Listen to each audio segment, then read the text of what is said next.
I know on the beach.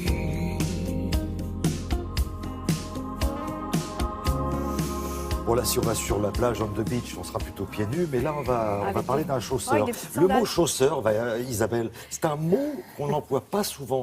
Non, c'est un mot assez particulier. C'est assez particulier. Et puis en plus, le créateur que j'ai rencontré, on ne le connaît pas finalement physiquement. Son visage n'est pas très connu. Enfin, dans le microcosme parisien, oui, ou dans le milieu de la mode. Mais c'est vrai que le grand public ne le connaît pas. Il a plusieurs cordes à son arc, pardon. Et alors, il a sa propre marque, mais en plus, ça fait plus de 26 ans aujourd'hui qu'il dessine des souliers hommes, femmes pour la maison Hermès. Il crée aussi des bijoux. Et alors, au départ, il ne voulait pas du tout être chausseur.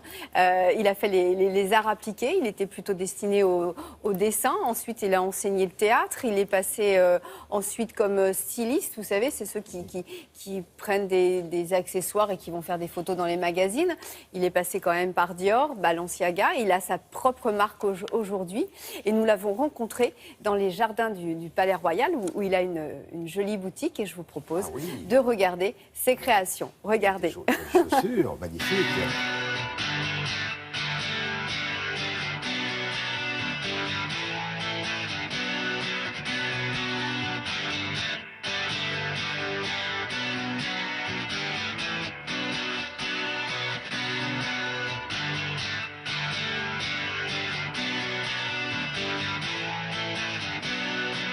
Pourquoi les chaussures très spécifiquement dans la mode? Je pense que c'est parce qu'il y a une phase dans la création de la chaussure qui, enfin en tout cas pour moi, peut-être tout le monde ne travaille pas comme ça, qui passe beaucoup par le dessin, qui passe beaucoup par cette recherche comme ça de la forme, de la ligne.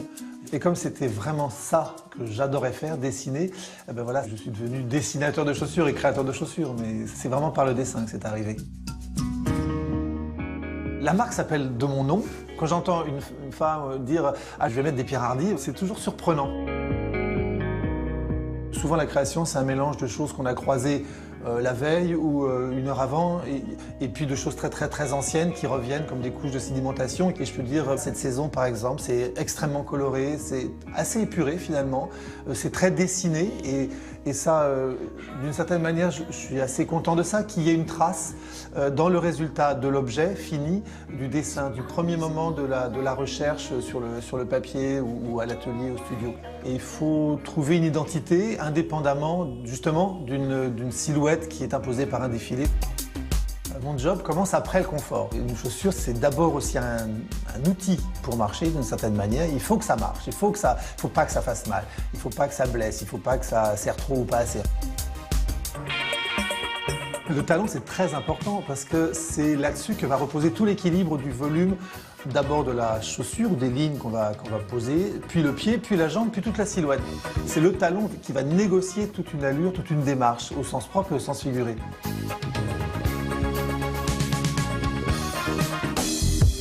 Avec la maison Hermès, je dessine toutes les chaussures, hommes et femmes, depuis 26 ans, et les bijoux depuis 16 ans, tout ce qui est or, argent, et la collection maintenant de haute bijouterie tous les 2 ans. L'esprit est là, les mains d'une technicité hallucinante sont là, les ateliers sont prêts, l'objet final dépasse toujours, et de très très loin, le projet que moi j'avais. Et ça, pour un designer, pour un créateur, c'est extraordinaire.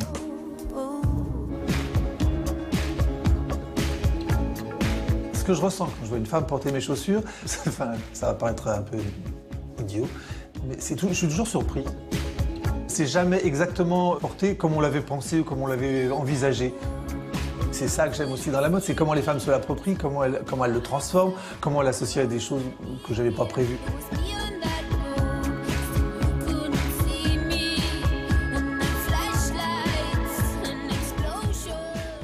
C'est formidable parce que c'est avant tout un artiste et qui prend avec un vrai plaisir à chausser les femmes. Exactement, il part d'un dessin et après voilà, il faut que ça marche, il faut qu'on puisse marcher nous les femmes, et les chaussures aujourd'hui c'est important parce que c'est vrai qu'on dépense beaucoup d'argent dans ses accessoires, peut-être moins dans ses vêtements, mais l'accessoire ça signe une silhouette. Alors effectivement il n'est pas le seul à avoir son nom aujourd'hui dans les chausseurs qui sont connus et qui ont réussi par leur nom. Vous avez Christian Louboutin, Sergio Rossi du côté de la botte italienne, et puis dans les années 70, c'était Stéphane Kellian qui a réussi avec son nom. Voilà. cas, c'est une très très belle rencontre. Voilà, on le salue s'il regarde Télématin. Belle personne. Beaucoup. Merci Isabelle. Loïc Ballet, il est venu avec